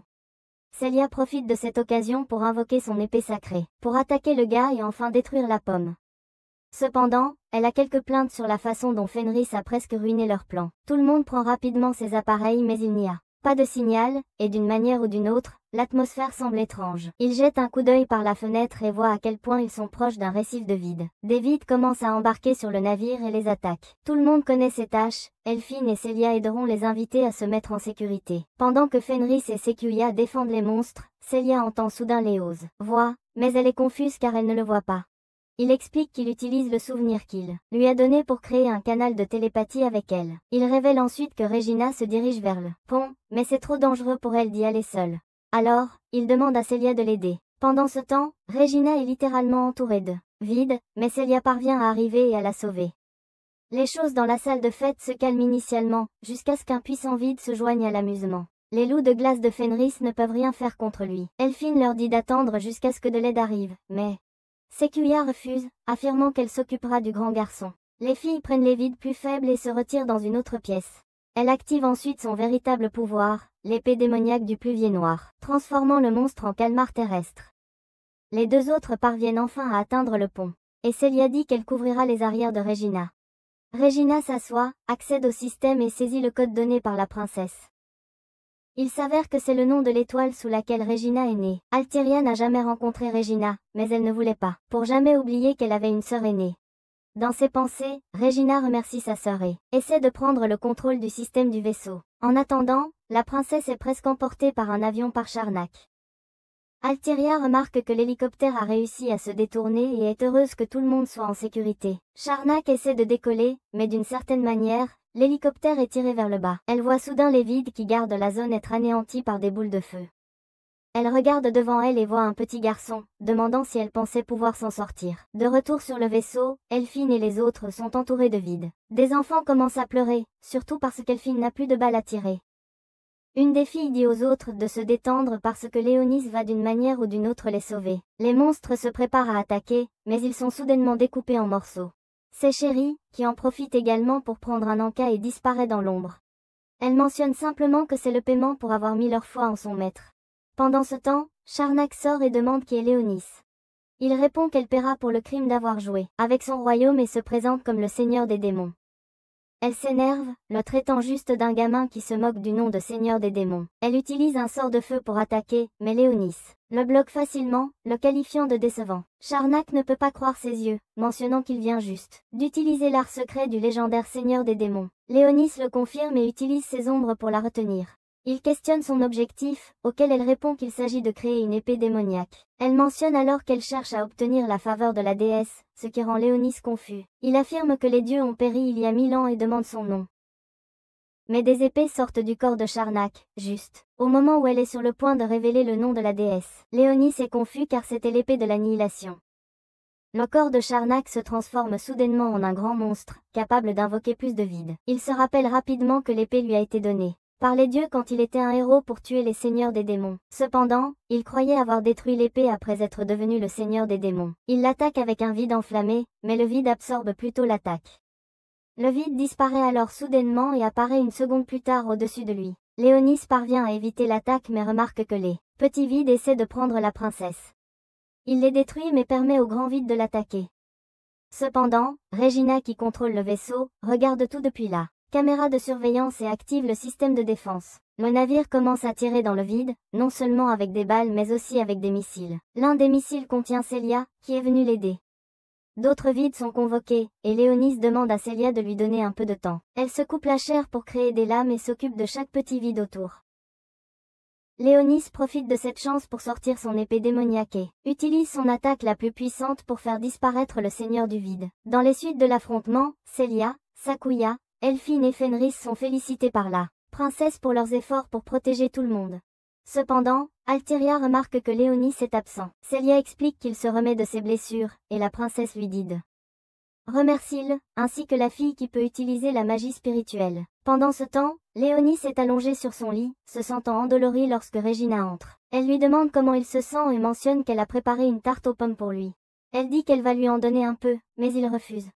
Elle décide alors de le récompenser pour ses efforts avec un petit bisou. Léonis devient embarrassé, et Regina lui dit de garder ça secret pour Célia. Sous les ordres de la princesse, les soldats trouvent le repère souterrain des demi-humains. Les soldats entrent et leur disent de ne pas résister, mais une voix sinistre les avertit de ne pas être si confiants et lance un sort qui les transforme tous en pierre. Léonis apparaît alors, portant un masque de crâne, et ordonne aux demi-humains de s'agenouiller. Il se présente comme le véritable souverain du monde, Zalvati. Il leur dit de lui prêter allégeance afin qu'il puisse leur accorder un refuge. Les demi-humains cèdent, et Léo leur donne un nouveau nom, les loups du diable. Il crée ensuite un labyrinthe en utilisant la magie et leur dit de s'y retirer et de se préparer à résister à l'Empire. Il reçoit alors l'appel de Célia et se téléporte pour éviter que son identité ne soit révélée. Célia essaie de le chercher dans sa chambre mais trouve Chéri à la place. Elle cligne des yeux et soudain, Chéri a disparu, laissant la chambre vide. Léo réapparaît dans sa chambre, heureux d'avoir recruté les demi-humains restants. Regina apporte de la nourriture et ils prennent tout leur petit déjeuner. Célia dit à Léo de manger sainement et il se demande si elle essaie de rendre son sang plus appétissant pour elle. Soudain, Regina dit à tout le monde qu'elle pense que leur dortoir est hanté par des chiens fantômes et une servante fantôme. Célia dit à Regina qu'elle a vu la servante fantôme. Léo est convaincu que c'est Chéri mais il dit à Célia que c'était son imagination. Célia lui demande où il est allé, et il lui dit qu'il est parti s'entraîner seul. Pendant ce temps, un homme ramasse l'épée démoniaque, laissée par Shardak et l'offre à la déesse. L'épée se désintègre, ce qui le fait se demander qui a vaincu Shardak. Le peloton de Célia est convoqué pour une mission. On leur dit qu'une ville qui a disparu dans le territoire du vide il y a 6 ans vient d'apparaître. Cette ville, appelée le Jardin du Troisième Assaut, est la ville natale de Célia et Regina. La ville se dirigeait vers eux et elle atteindrait leur emplacement dans 7 jours. L'officier leur dit que des signaux de détresse ont été envoyés depuis la ville, et ils se demandent s'il y a des survivants. Par conséquent, le peloton de Célia a pour mission d'enquêter sur la ville. Elle leur dit de vérifier s'il y a des survivants, d'enquêter sur la façon dont le signal de détresse a été envoyé et de fermer la ville si possible. Ils partent pour l'emplacement le lendemain. Léo laisse Blackus derrière lui pour surveiller son royaume et demande à Chéri de l'accompagner. Pendant le trajet, Léo s'endort et rêve de lorsque Roselia lui a dit dans le passé que elle disparaîtrait et serait réincarnée 1000 ans dans le futur. Léo promet de la retrouver peu importe la forme qu'elle prendra. Il se réveille juste au moment où ils arrivent à la ville. Ils se séparent en différents groupes pour enquêter sur différentes parties de la ville. Léo part avec Célia pendant que les 3 autres vont ensemble. Léo demande à Chéri de suivre les 3 autres et de veiller sur eux. Célia arrive dans un endroit et raconte son expérience. À ce moment-là, une alerte de vide se déclenche et ils sont attaqués. Célia est coincée sous un réverbère alors qu'un immense vide émerge du brouillard. Soudain, une fille nommée ARL, l'une des 6 héros, apparaît au milieu de la ville. Elle est surprise de voir à quoi ressemble cet avenir dans 1000 ans. Elle ne sait pas pourquoi elle a été envoyée à cette période particulière, mais elle sait que la déesse naîtrait bientôt. Elle regarde autour d'elle dans la ville et la technologie lui est inconnue. Soudain, l'autre gars s'approche d'elle et explique la technologie. Il se présente comme le seigneur du vide de Nefekas. ARL lui demande s'il vient aussi du passé. Il lui dit qu'il sait qu'elle est là pour détruire le vaisseau de la déesse. ARL suppose qu'il est le gardien du vaisseau et essaie de l'attaquer. Cependant, Nefekas disparaît en lui disant qu'elle devra partir alors qu'il invoque un énorme vide pour lui tenir compagnie. Pendant ce temps, le vide qui attaque Célia est sur le point de l'achever, mais Léo la téléporte sous terre pour la mettre en sécurité. Il engage le vide dans un combat de sorts, mais le vide peut bloquer la magie de bas niveau. Pourtant, Léo décide de prendre cela très au sérieux et utilise la magie de niveau 9 pour détruire le vide. Léo rejoint Célia, lui disant qu'il a réussi à vaincre le vide. Célia essaie de se remettre sur ses pieds, mais Léo lui dit de ne pas trop forcer. Car même avec ses capacités de vampire, cela prendra du temps pour qu'elle guérisse. Soudain, des gens apparaissent derrière Célia et Léo pense qu'ils sont des vides. Célia remarque le blason du duc sur leurs uniformes et l'un d'eux se présente comme William Richmond. Il est le chef de l'ordre de la maison Crystalia, qui est sous le commandement du père de Célia. Il lui dit qu'étant un fantôme, il s'est précipité à ses côtés pour la protéger. Léo note qu'il n'a pas encore expérimenté le phénomène des fantômes, occupant les lieux de bataille en plein jour jusqu'alors. William dit à Célia qu'elle doit avoir reçu leur signal de détresse pour venir dans la ville. Elle est surprise qu'ils soient les auteurs du signal de détresse.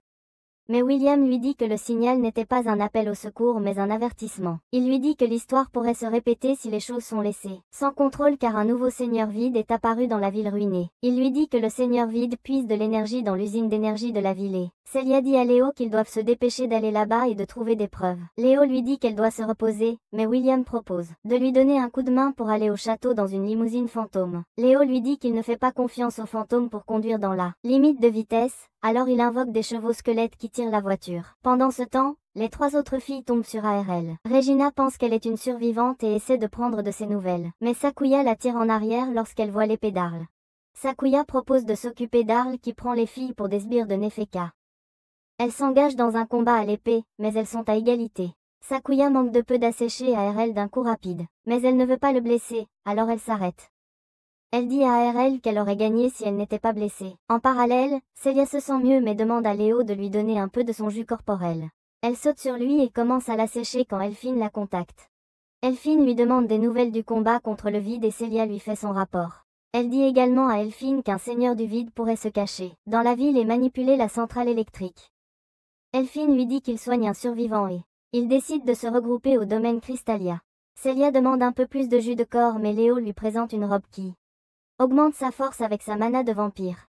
Il lui dit de l'utiliser judicieusement car cela drainera rapidement sa mana. Celia lui demande pourquoi il lui a soudainement donné la robe, et il répond qu'il ne veut pas qu'elle se blesse. Il lui donne ensuite des chaînes en squelette comme porte-bonheur. De retour aux filles, Regina finit de soigner ARL. Elphine lui demande pourquoi elle les a attaquées dès qu'elles se sont rencontrées. Elle lui dit qu'elle les a prises pour des alliés du Seigneur du Vide. Elphine consulte la base de données du 3e jardin mais elle ne trouve pas le nom d'Arl. Elle lui demande d'où elle vient mais ARL leur demande ce qu'ils font dans la ville. Elphine répond à la question, faisant réaliser à ARL que les humains ont encore une place dans le monde après tant de temps. Elphine répète alors sa question mais ARL répond simplement qu'elle doit accomplir sa tâche de vaincre la déesse. ARL essaie de continuer seule puisqu'ils ne sont pas ses ennemis mais il l'empêche de se déplacer seul. Son ventre gargouille et Sekuya lui donne des collations. Chéri surveille le groupe, se demandant ce qu'Arl fait 1000 ans dans le futur. Entre-temps, un vide rencontre Nefek et lui rapporte qu'un des leurs a été abattu. Nefek se demande qui a abattu son haut niveau. Vide et décide que c'est bon pour lui d'agir. Léo et Celia arrivent chez elle et Celia est submergée par les souvenirs de son passé. Ils entrent dans le château et Léo s'assoit sur une chaise confortable qui lui rappelle son trône. Celia monte à l'étage et elle est submergée par encore plus de souvenirs. Elle explore les jardins du château et finit par être émue jusqu'aux larmes. Les fantômes reconstruisent la chambre de son père et elle se remémore son père lui lisant une histoire sur le seigneur démon et le héros. Soudain, la voix de Nefek la sort de ses souvenirs. Nefek lui dit qu'il ne s'attendait pas à voir une jeune dame ici. Celia lui demande s'il est un survivant, mais il est agacé qu'elle l'ait pris pour un humain. Il commence à lancer de la magie de feu et l'attaque. Léo entend le bruit à l'étage et court vérifier Celia, qui est inconsciente. Alors qu'elle est inconsciente, Celia rêve d'un événement passé quand son père lui demande d'aller se mettre à l'abri avec Regina. Celia lui dit de venir avec elle, mais il lui dit qu'il doit partir et se battre pour protéger les habitants de la ville. Il lui dit que c'est le devoir qui a été confié à leur maison. Celia lui demande si elle peut le rejoindre dans le combat, mais il lui dit qu'ils peuvent se battre ensemble une fois qu'elle aura éveillé son épée sacrée. Son père lui rappelle l'histoire du seigneur démon maléfique. Il lui dit qu'il croit qu'un jour, le seigneur démon maléfique apparaîtra et les aidera à vaincre les vides. Celia se réveille et voit 3 undead devant elle. Nefekas pense que sa magie de niveau 3 peut vaincre un géant, mais c'est trop à gérer pour un humain. La poussière se dissipe alors et il est choqué de voir des guerriers undead. Ils disent à Celia qu'ils la protégeront. Nefekas s'excuse de l'avoir prise pour une simple humaine alors qu'elle peut invoquer des soldats morts-vivants. Il décide de tester ses capacités défensives, mais Léo surgit de nulle part et lui lance une boule de feu, le faisant tomber. Celia lui demande qui sont les épéistes morts-vivants, et il lui dit que ce sont les porte-clés qu'il lui a données plus tôt. Les guerriers morts-vivants se présentent comme les 3 héros de Ragna tout en prenant des poses de Power Ranger. Ils disent à Léo de se reposer tranquille car ils protégeront Celia. Nefekas se remet sur ses pieds, disant à Léo qu'il aurait été fait pour s'il n'était qu'un simple humain. Léo le reconnaît et se demande ce qu'il fait dans le futur. Il lance une attaque de feu sur Léo, mais il la contre-attaque avec de la glace qui rétreint Nefekas. Nefekas lui demande de s'identifier, mais Léo lui dit de répondre d'abord à sa question. Léo lui demande ce qu'il cherche, mais le sol tremble soudainement.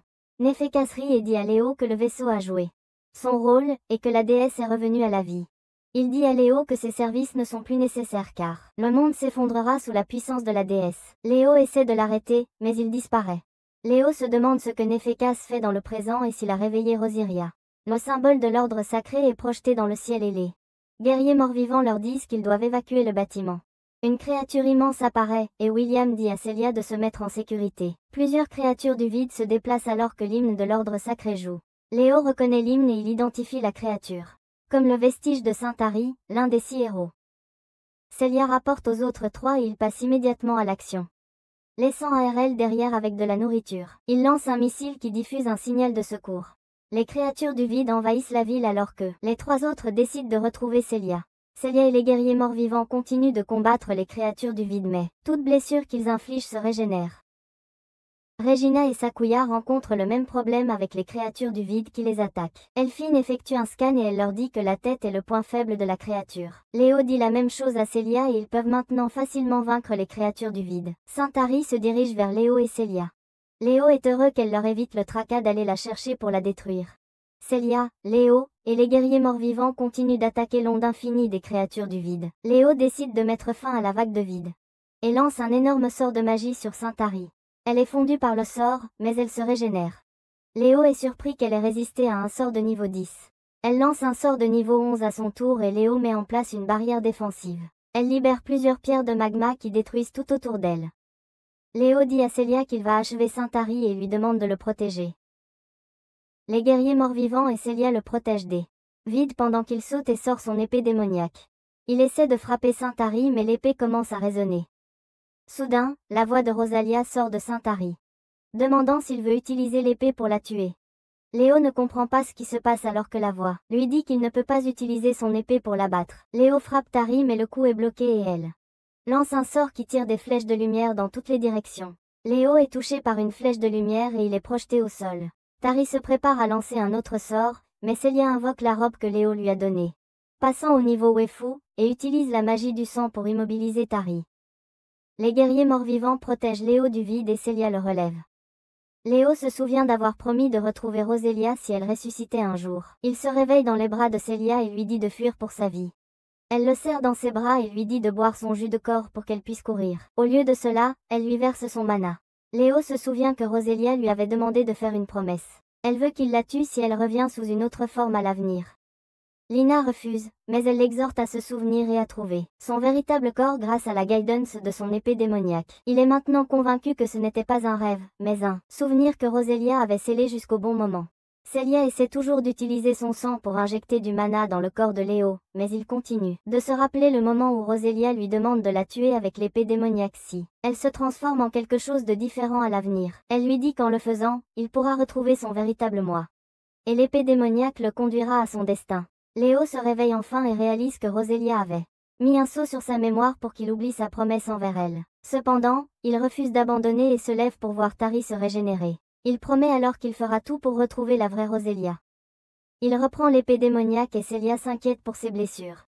Il explique qu'il va maintenant bien parce qu'elle l'a sauvé quand elle a utilisé sa mana pour le guérir. Il est encore confus car il ne comprend pas si ses souvenirs sont revenus au bon moment, ou si c'est parce que Celia a récupéré tout le sang qu'elle lui avait drainé. Il se tourne alors vers Celia et elle peut déchirer une partie de sa robe et la lui donner. Elle s'exécute et il l'utilise pour guérir complètement ses blessures. Tari commence alors à se lever, et les deux se préparent à se battre. Cependant, ils sont arrêtés par William, qui veut également prêter sa force. Il demande si Léo a un moyen d'utiliser sa magie pour apaiser leurs âmes. Ils ont l'impression d'avoir accompli leur devoir en tant que chevalier de la famille de Celia. Celia demande s'il peut le faire et Léo confirme qu'il peut.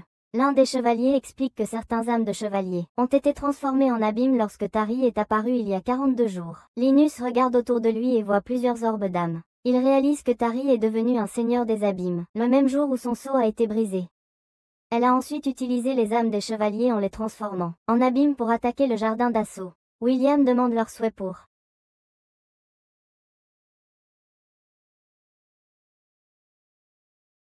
rassembler toutes les âmes dans une orbite. Les chevaliers le remercient d'avoir accompli leur dernière demande. Mais Léo explique qu'il souhaite demander une faveur.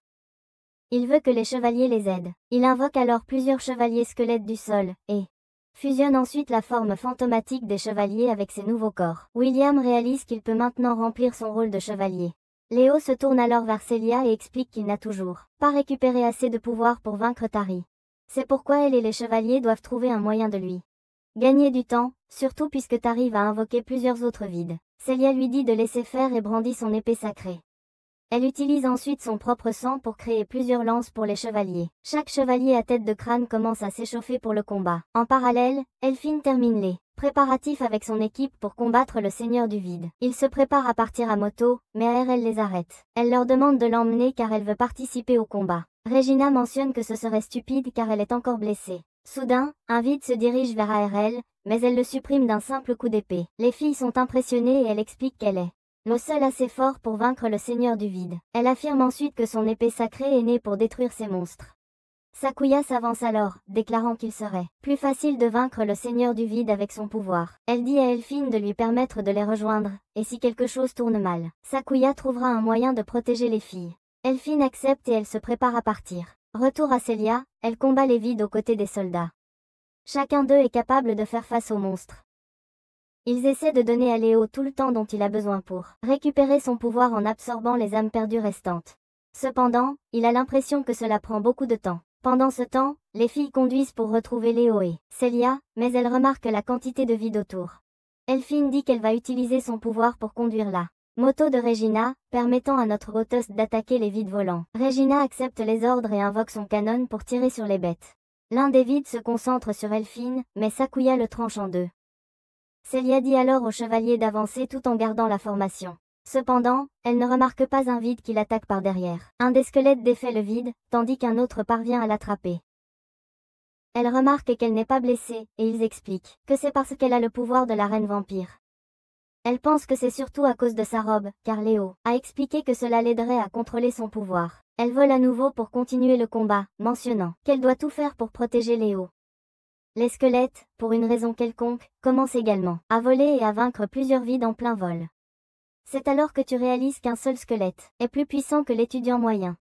Celia remarque alors quelque chose dans son dos. Léo absorbe une énorme quantité d'âme, et la sphère est devenue énorme. Le Seigneur du Vide le regarde et commence à invoquer plusieurs cercles magiques. Il sait que c'est mauvais car il a encore besoin de plus de temps pour utiliser son plein pouvoir. Le cercle magique de Tari change alors de direction vers eux. Léo crie à tout le monde de s'enfuir et de se mettre à l'abri. Tari active alors la magie, lançant plusieurs boules de magma vers eux. Cependant, regroupés par paires, l'un utilisant la magie pour créer un bouclier, tandis que l'autre les fait voler loin. Celia demande si Léo va bien, mais il explique qu'il va bien, il a juste besoin d'un peu plus de puissance. Pendant ce temps, Elphine et les filles regardent tout de loin et elle essaie de contacter Celia. Regina se demande si tout va bien, mais Elphine n'est pas sûre. Soudain, un énorme vide apparaît derrière elle. Regina essaie de l'abattre, mais cela ne lui inflige aucun dégât. Le vide active une certaine puissance, créant 4 faisceaux laser. Mais soudain, un fouet attrape son bras et le pousse dans un bâtiment, le détruisant. Se tourne vers son chéri, qui le met simplement comme elle. Elle a terminé sa tâche alors que les seigneurs démoniaques agissaient. De retour au combat, les squelettes font de leur mieux pour vaincre autant de vide que possible pendant que Léo finit d'absorber suffisamment de pouvoir. Il crée une immense boule, cependant, Tari crée un autre sort avec plusieurs cercles magiques. Léo commence alors à transférer lentement les âmes dans son épée démoniaque. Mais pour une raison quelconque, Tari oublie son sort avec les cercles magiques et décide plutôt de soulever un bâtiment. Comme Léo ne peut pas bouger, Celia combine les pouvoirs de sa reine vampire avec son épée sacrée pour le couper en deux. Léo se souvient alors des paroles de Roselia et réalise la vérité. Elle lui a demandé de tuer la version fausse de son avenir et de trouver la véritable déesse. Il termine de charger l'épée avec le pouvoir des âmes et active son pouvoir.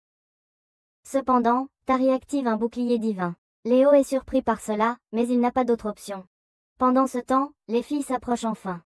Tari et ARL se lèvent, chargeant son attaque. Sakuya dit à Elphine de les rapprocher et tout le monde se prépare à attaquer en même temps. Sakuya et Regina utilisent leurs épées sacrées pour ouvrir une brèche dans la barrière, donnant à ARL une chance de lancer son attaque. L'attaque frappe Tari, qui désactive la barrière. Linus est confus quant à celui qui peut le faire, mais il n'a pas le temps d'attendre. Il utilise toute l'énergie qu'il a stockée et la projette sur Tari. Le corps du vide commence lentement à disparaître et Celia ne peut pas croire ses yeux.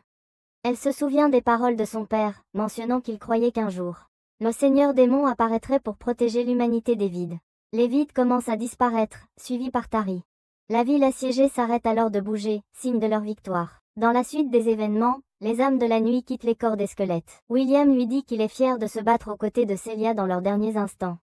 Celia mentionne alors qu'il serait plus fier s'il combattait aux côtés de ses parents et de sa sœur. Cependant, avant de disparaître, William mentionne qu'elle est la dernière survivante de la famille et qu'elle devrait les rendre tout fiers. Les filles arrivent, et Celia court dans les bras de Regina. Le groupe est heureux de voir que tout le monde est en sécurité, et Sakuya explique qu'Karl les a aidés à détruire la barrière divine. Quelques hélicoptères arrivent, et Fenris est heureux que Celia et les autres soient en sécurité. Ils entrent rapidement et Léonis est maintenant sûr Karl est celui qui l'a détruite. Cependant, il ne comprend pas comment un héros d'il y a 1000 ans est encore en vie. Celia demande pourquoi il a l'air si inquiet, mais il répond qu'il va bien. Il remarque un livre dans ses mains. Elle explique qu'elle l'a trouvé dans l'étude de son père, alors elle a décidé de le rapporter en souvenir. Cependant, elle ne comprend pas la langue. Elle mentionne que son père pouvait le lire, et que le livre parle du Seigneur Démon. Léo est surpris, et elle explique la légende du Seigneur Démon, mentionnant qu'il était autrefois un héros. La réaction de Léo faillit le trahir, et elle lui demande pourquoi il est si actif. Cependant, il réussit à le minimiser. Après être rentré, Léo raconte à Blaka sur Nefix et d'investiguer. Il explique qu'il Sherry révèle également ses inquiétudes concernant ARL et dit à Léo d'être prudent. Cependant, elle mentionne également que Léo a donné une robe à Celia. Il demande s'il y a un problème, mais elle regarde sa tenue de domestique et l'appelle un idiot. Regarde la vidéo suivante. À la prochaine.